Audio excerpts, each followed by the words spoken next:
competitive gamer, it is very important not to dwell on the bad rounds, the bad games, the bad matches, the bad days. It is important to take those bad days, learn from them, right? And move forward. Take those losses and turn them into wins. What's up, dreamers? Welcome to Drive to Vibe. And today I want to talk about the importance of gamers this goes for everybody really, not taking days, rounds, matches, and letting it impact you for future matches, future days. This happens a lot, I feel like. And it used to happen to me when I played competitive Counter-Strike.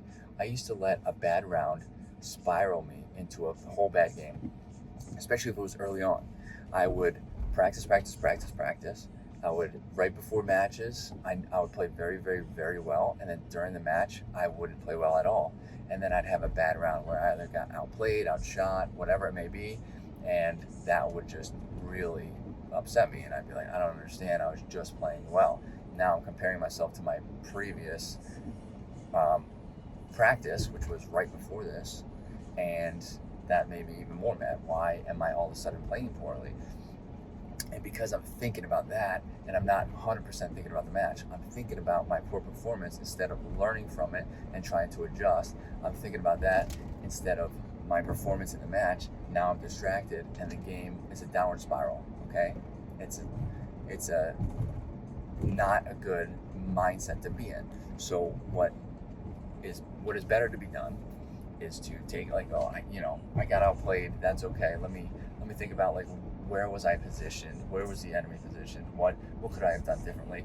And I will adjust for the next rounds, the next coming rounds.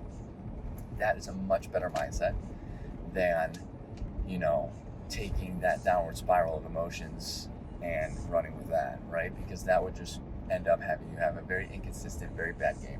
Same applies for days. Like, if you have a bad day, if everything in your day seems to be going wrong, there's always light in the darkness. So you can always look for, like, the positives. I wasn't years ago, but I'm typically speaking a very optimistic, very positive person. So I can always kind of find the light in the darkness. Find, the goods, like what is good out of even some negative situations. Obviously within reason, sometimes it's hard to find, but if you have a bad day and it feels like everything is going bad, it's not to say that the whole week's going to be bad. It's not to say that the next day is going to be bad. You just have to, like, what went bad? Why did it go bad? Was it in your control? If it's out of your control, you just you acknowledge it, of course, but you gotta move past it, because you can't really control bad things that happen that are quote unquote happening bad, that are out of your control, obviously, because it's out of your control. So it is important to move forward.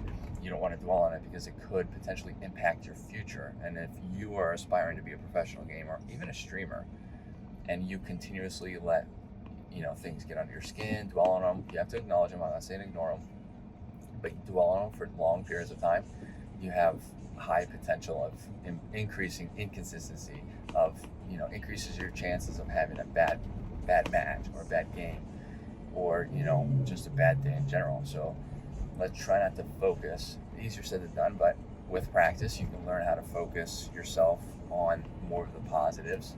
It's really a mindset adjustment, and it's not the hardest thing to do. Really, you gotta focus on learning from whatever bad experience you had.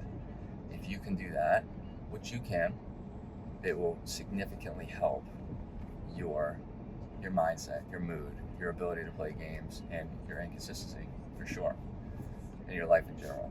If you have any questions, if you have any stories of your own, let me know in the comments. I'd love to get this conversation started. Hit that like button, helps out the channel. Hit the subscribe button for more content like this, and I hope to see everybody in the next video. Later, dreamers.